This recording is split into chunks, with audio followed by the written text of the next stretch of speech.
Can you even imagine trying to deliver a sermon just days after losing your mother and your sister? Well, that's the raw, gut-wrenching place we're starting from today. We're going to explore how one speaker confronts the reality of mortality, not as some distant idea, but as something that's right there, immediate and completely overwhelming. Right from the start, he just lays his grief bare. There's no warm-up, no preamble, just the stark, brutal facts of his loss.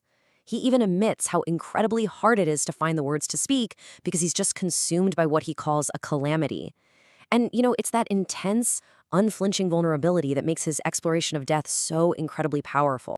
So how do you even begin to process a loss that deep? The way this sermon approaches it is powerful. It doesn't frame this grief as a weakness or some kind of failure of faith. Instead, it presents it as a deeply human response, something that's been shared by even the most revered figures in history. By bringing in the Prophet Muhammad's own words of sorrow when his son Ibrahim died, the speaker does something absolutely crucial. He validates his own pain. The message is just so clear. Feeling profound grief isn't something you should be ashamed of. It's an authentic, powerful testament to the love that was lost. He shares something so personal here that his grief got so overwhelming he actually had to turn away people offering condolences. That phrase, grief summons grief, just perfectly captures it. Have you ever felt that?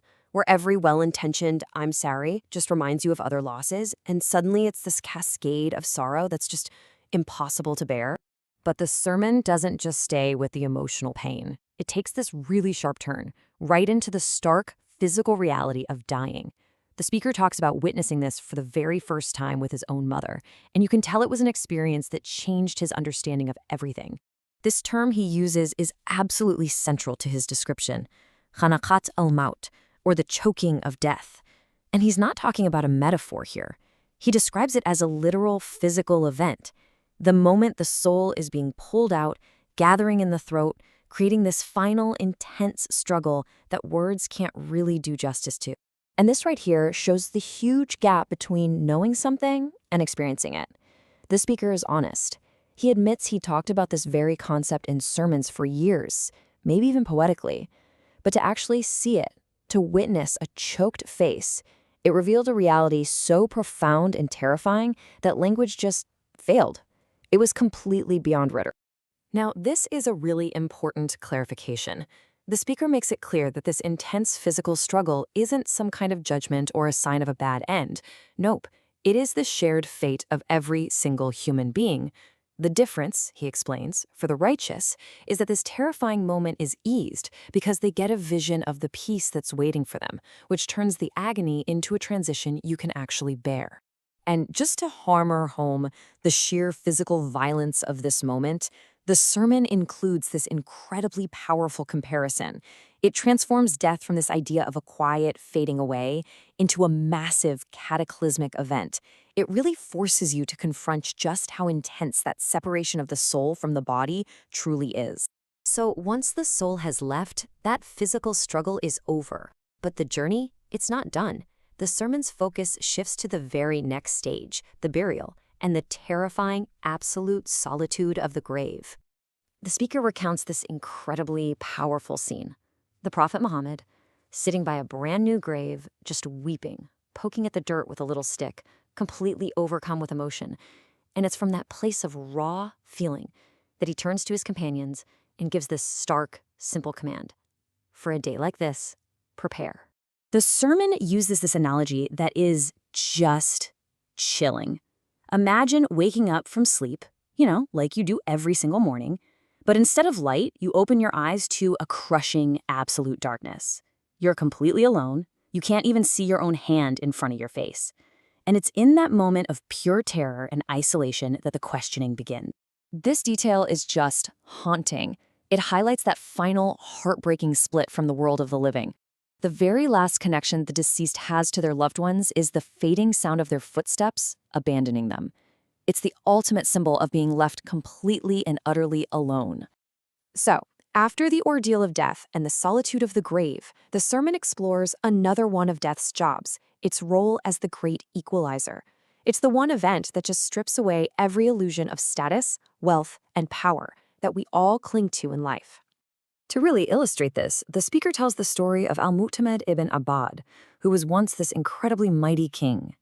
This quote is from a poem he wrote while he was in prison, and it contrasts the joy his family holidays used to bring with the sorrow of trying to celebrate one in chains.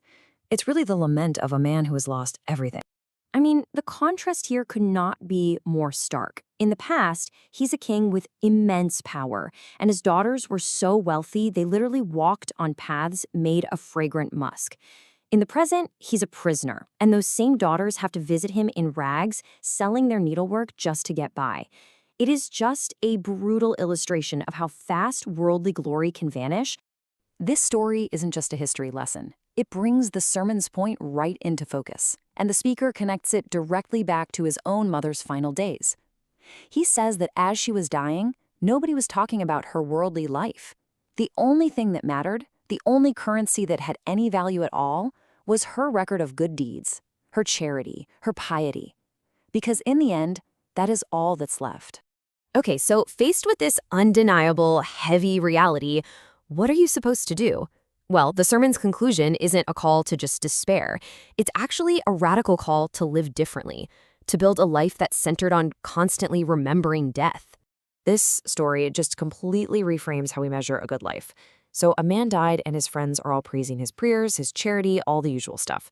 But the prophet ignores all of it, and he asks this one single penetrating question. He wasn't asking if the man performed rituals. He was asking if he lived with a constant, active awareness of his own mortality.